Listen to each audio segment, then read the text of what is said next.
Le problème est que nous avons une liste de ce que nous voulons, et nous n'avons pas de liste pour ce que nous devons devenir. Et je ne veux pas dire devenir pour attirer, je veux dire devenir pour simplement être, pour simplement apprendre à se comprendre. Vous ne savez pas ce dont vous avez besoin dans votre vie tant que vous ne savez pas qui vous êtes. Jay Shetty est un leader incroyable dans le domaine de l'auto-assistance et de la santé mentale. Ancien moine devenu influenceur sur les médias sociaux, il est passionné par l'idée d'aider les autres à atteindre leur plein potentiel.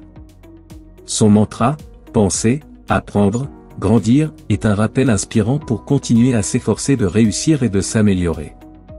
En tant que conférencier, auteur et podcasteur, Jay Shetty a aidé des millions de personnes à travers le monde à vivre mieux, que ce soit par ses messages positifs ou par sa vision humoristique de la vie. Jay Shetty est comme source d'inspiration.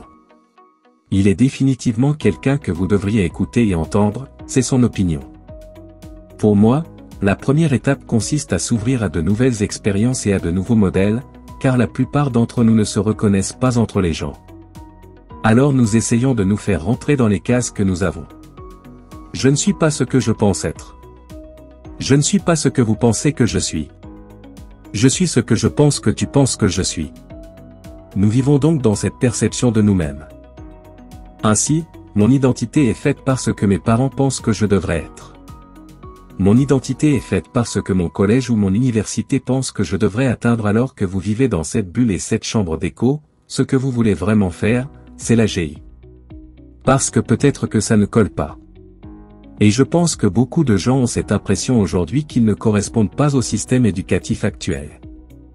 Ils ne correspondent pas aux 3, 4 ou 5 carrières qu'on leur a enseignées.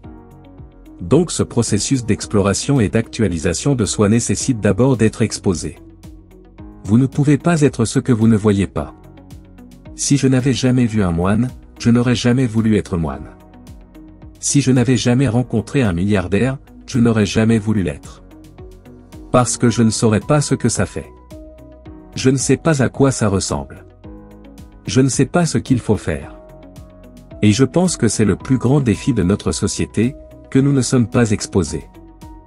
Donc c'est la première étape, être exposé à des expériences et des modèles uniques. La deuxième étape est de trouver cette expérience ou ce modèle qui vous passionne. Et exactement comme vous l'avez dit, le prendre au sérieux. Observez le ruban du réseau, passez du temps avec lui, observez-le, même de loin. Il faut être accro à l'observation du mode de vie de cette personne. Et puis la troisième étape est de dire oui ou non. Est-ce que ça marche pour moi? Tous ceux qui vont devenir moines ne vont pas ressentir la même chose que moi, et c'est cool. Mais tout le monde ne va pas suivre un milliardaire et se dire que c'est exactement le style de vie que je veux. Ils veulent peut-être le résultat, mais ils ne veulent pas le dur labeur qui va avec. Et donc pour moi, c'est la troisième étape. Il s'agit d'observer, de se concentrer, de suivre, de se rapprocher du processus de cet individu et ensuite de dire, oui ou non. Est-ce que je veux ce processus? Non. Est-ce que je veux le résultat? Le plus grand pouvoir est de s'autocontrôler, d'être capable d'entraîner l'esprit et l'énergie, de les concentrer exactement là où vous le voulez et quand vous le voulez. Vous êtes complètement détaché et non découragé par les hauts et les bas extérieurs. Vous êtes capable de naviguer dans tout ce qui semble difficile, stimulant, amusant, excitant avec la même quantité d'équilibre et d'équanimité, sans être trop excité et dans le plaisir ou trop déprimé dans la douleur, mais en sachant comment naviguer dans chaque situation. Pour moi, c'est une grande force et un grand pouvoir. Cela vous permet de gagner en clarté et en perspective. Parce que vous savez quand vous pouvez prendre du recul par rapport à quelque chose, quand vous devez vous approcher de quelque chose, quand vous devez prendre du recul par rapport à quelque chose. Le détachement ne signifie pas que vous ne possédez rien. Le détachement, c'est que rien ne vous possède. Pour moi, cela résume le détachement d'une manière qui n'est généralement pas expliquée. Habituellement, les gens considèrent que le détachement consiste à s'éloigner de tout. En fait, le plus grand détachement est d'être proche de tout et de ne pas le laisser consommer et posséder. Et ça, c'est le vrai pouvoir. C'est la vraie force. Une vie idéale est celle où nous avons tous une tête, un cœur et une main. Les trois éléments ensemble, travaillant en alignement sans l'un ou l'autre. Nous commençons à perdre quelque chose, et cela vaut pour une entreprise, une organisation et une institution. Pour moi, si vous avez seulement une tête et une main, vous trouverez que la vie est stable. Donc en avant, c'est la clarté de la vision, ce que vous voulez, savoir ce que vous voulez, la façon dont vous avez choisi votre vie, et être capable de naviguer et de prendre les décisions ensemble là. C'est une bonne tête, un bon cœur. C'est être capable de comprendre ce que veulent votre intuition et votre cœur, être capable de se connecter et de puiser dans cette compréhension plus profondément et au-delà de la vision que vous avez peut-être peinte pour vous-même. Je dis souvent aux gens que vous arriverez là où vous voulez dans la vie, mais pas de la façon dont vous l'aviez imaginé. Et c'est parce que, le chemin qui est pavé en haut et en bas est bien différent de celui que nous traçons.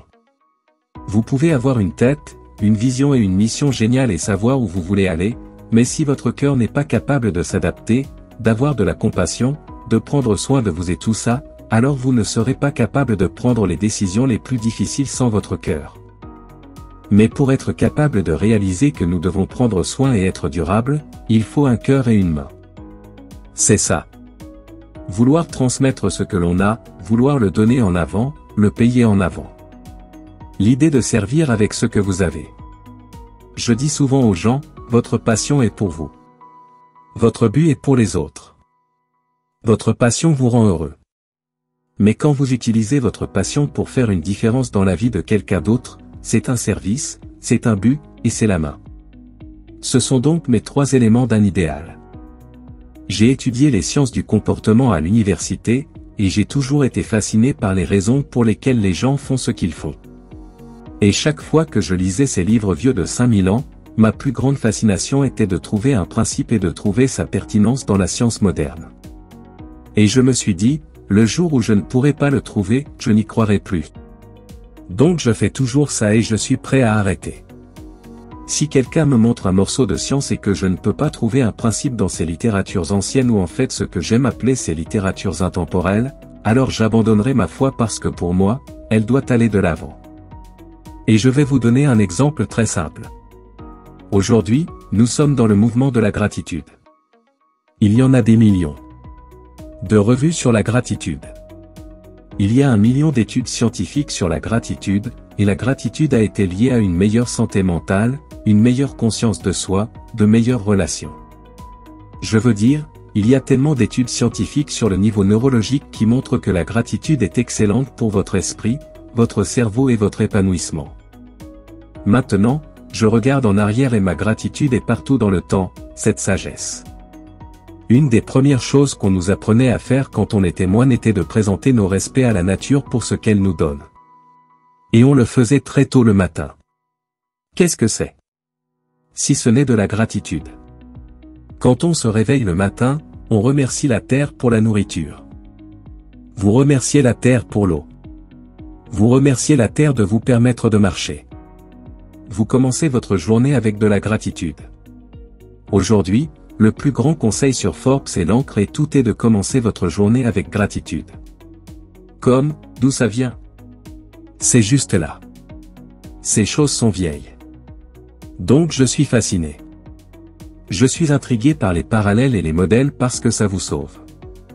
C'est de la même manière que si je dis que tel homme d'affaires a été investi par telle entreprise et que c'est pour cela qu'il a réussi parce qu'il avait les bons investisseurs, etc., c'est un modèle. Donc je sais que si je crée une entreprise dans ce domaine, je vais chercher des investisseurs comme ça. C'est la même chose. Ce modèle vous fait gagner du temps. Plutôt que d'essayer de comprendre si la gratitude fonctionne, comment dois-je être reconnaissant? Créer ton propre processus, presque. Juste être capable de faire la différence entre le système 1 et le système 2, entre l'esprit et l'intelligence. Savoir différencier les voix dans votre tête est le premier niveau de conscience de soi. Le système 1 est votre réponse initiale à tout ce qui se passe. C'est un arrêt que je ne peux pas vraiment expliquer. C'est votre réaction initiale par défaut sur le moment. Cela peut être positif. Souvent, par exemple, si quelqu'un se retire. Tu as peur et tu cours. C'est le système 1. C'est une bonne chose. C'est sûr pour toi, mais aussi le système 1 si quelqu'un dit quelque chose qui blesse ton ego et tu commences à te défendre immédiatement. Aussi, C'est un négatif du système A que nous appelons l'esprit. C'est construit par le conditionnement. Ces réponses sont conditionnées. Ces éléments par défaut sont tout là à cause de l'habitude et de la continuité. Le système 2 est plus comme l'intelligence. Je dirais qu'il s'agit plutôt d'un parent, si l'on peut considérer que le système 1 est plutôt un enfant. Le système 2 est plus comme un parent. Il s'intéresse davantage au long terme. Il regarde davantage la situation dans son ensemble. Il traite cette réaction par défaut par le biais d'un ensemble de contrôles et de mesures pour décider si elle est vraie, intelligente. Un bon parent sait ce que l'enfant veut et a besoin et ce qui est mieux pour lui à long terme. Commencer par là et être capable de réfléchir et d'observer les différentes voies en nous est un excellent point de départ pour la conscience de soi, car le plus grand défi est que la plupart d'entre nous ne savent pas ce que nous écoutons, et nous ne le savons pas. La plupart d'entre nous ne savent même pas qu'il y a plus d'une voix en nous. Le simple fait de franchir cette ligne est une énorme victoire, car maintenant au moins vous essayez de différencier ce que vous entendez et cela vous aidera à prendre de meilleures décisions à l'avenir. Le plus grand défi est qu'il y a tellement de bruit. C'est comme si vous aviez déjà eu quelqu'un chez vous, peut-être votre femme, peut-être un ami ou autre, qui jouait une très mauvaise chanson. Trop souvent, vous passez une chanson et vous vous dites « Oh, éteins ça ». Et après un certain temps, elle est restée allumée pendant si longtemps. On devient immunisé contre elle. C'est comme si c'était juste là et que c'était toujours là. Elle est là, au fond de votre esprit, et vous n'avez pas réussi à l'enlever.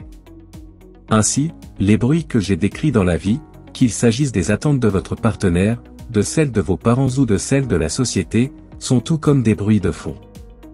Et ce bruit étouffe votre capacité à comprendre. L'esprit et l'intelligence. Les recherches que je faisais portaient sur les mensonges les plus courants dans les CV. La vérité est que plus de 40 à 50% d'entre nous mentent sur leur CV. J'ai creusé davantage et j'ai voulu rencontrer certaines de ces personnes et leur parler, et j'ai donc parlé à des personnes qui mentent sur leur CV, et nous savons qu'au moins 40 à 50% d'entre elles nous disent qu'elles le font.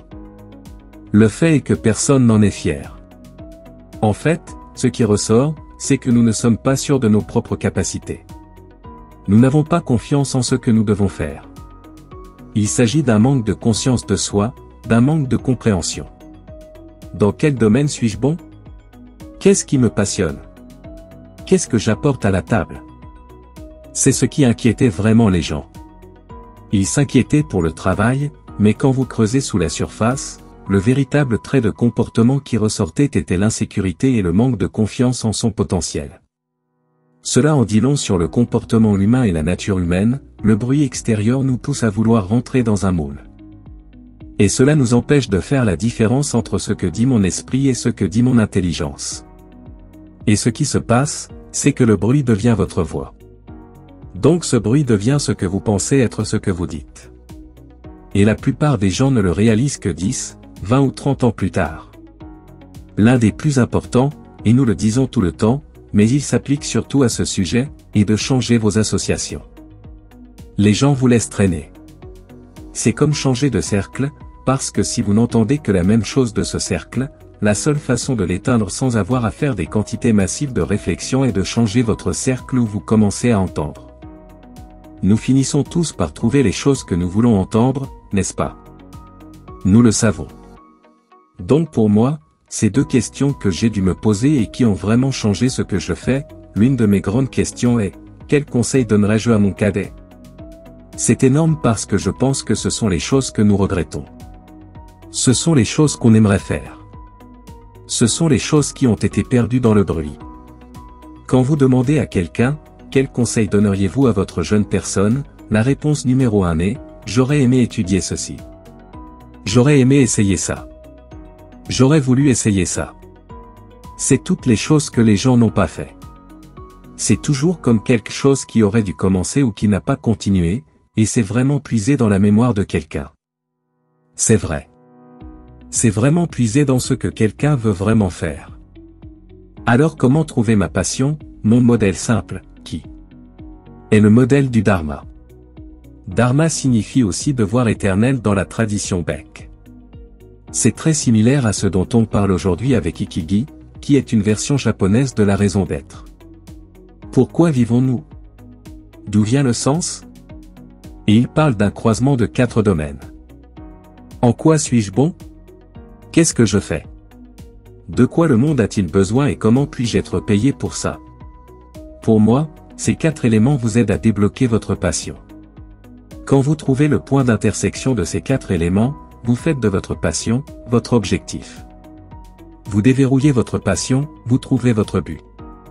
C'est le premier chemin. Il y a 2 chemins. Le chemin 1, je trouve mes compétences et je les engage pour aider les autres et devenir meilleur dans ce domaine. Donc je deviens meilleur dans ce que je sais faire, et je l'utilise pour aider les autres parce que je suis conscient de ce que je sais faire. Et je sais quelles connaissances j'ai, et quelles compétences j'ai. J'ai une certaine conscience de moi-même. L'autre voie que les gens ratent souvent est en fait de commencer à servir les gens. Je commence simplement à aider les gens et je commence à remarquer ce que j'aime dans ce domaine et ce pourquoi je suis bon à aider les gens. C'est donc la partie de Gandhi. Gandhi disait qu'on se trouve soi-même quand on se perd au service des autres. Pour moi, ce sont les 2 voies qui me permettent de trouver ma passion et de trouver le point d'intersection entre ces 4 éléments. J'affine constamment mon pourquoi. C'est tout ce que je fais chaque jour. Ma routine matinale la plus profonde et ma pratique est de raffiner pourquoi je fais ce que je fais. C'est si facile pour moi de le faire maintenant pour l'argent. C'est si facile pour moi de le faire maintenant pour les adeptes. C'est si facile pour moi de le faire maintenant pour la célébrité et chaque jour je dois affiner cela parce que je sais, ayant vécu comme un moine et ce que je pratique, que si cela devient ce que je veux, alors j'oublierai qui je dois être. Donc ma pratique quotidienne et ma routine quotidienne consistent à affiner mon intention. Ce qui, en langage moderne, est le pourquoi. Donc pour moi, mes 3 E sont l'élément, l'environnement et l'énergie. Chacun a un élément dans lequel il s'épanouit. Si vous enlevez quelqu'un de son élément, il ne sera plus le même. Un exemple moderne serait Michael Jordan. Il était incroyable au basket. On l'a sorti du basket pour le mettre au baseball. Personne ne se souvient de sa carrière. Nous parlons d'un des meilleurs athlètes de tous les temps. Votre environnement est l'environnement qui vous entoure. Vous pouvez prendre un poisson hors de l'eau et lui donner un beau manoir, une Bentley et tout l'argent du monde, mais il mourra. Et c'est ce que nous sommes, comme notre environnement. Chacun a besoin d'un environnement dans lequel il s'épanouit, que nous devons créer. Votre patron, si vous êtes au travail, ne va jamais vous demander « Et, quoi ? Dans quel environnement réussissez-vous ? » C'est ça ? Ça n'arrivera jamais. Donc nous devons créer un environnement dans lequel nous nous épanouissons. Et enfin, c'est l'énergie. Certains d'entre nous aiment les environnements à haute énergie, à haute pression. Certains d'entre nous réussissent dans des environnements à faible énergie et à faible pression. Déterminer votre énergie et la fréquence à laquelle vous fonctionnez le mieux vous aidera à vous épanouir également. Donc pour moi, ce sont les 3 E pour vraiment créer un environnement prospère. Connaître son élément, connaître son environnement, et connaître son énergie. Et donc à tout moment, si je vois quelque chose qui ne va pas, je me demande si mon élément n'est pas aligné. Est-ce que mon environnement n'est pas aligné ou est-ce que mon énergie n'est pas alignée? Et c'est un excellent test en 3 questions que vous pouvez faire à vous-même lorsque vous pensez que les choses ne vont pas bien. Et tout ce que vous avez à faire est de les réaligner.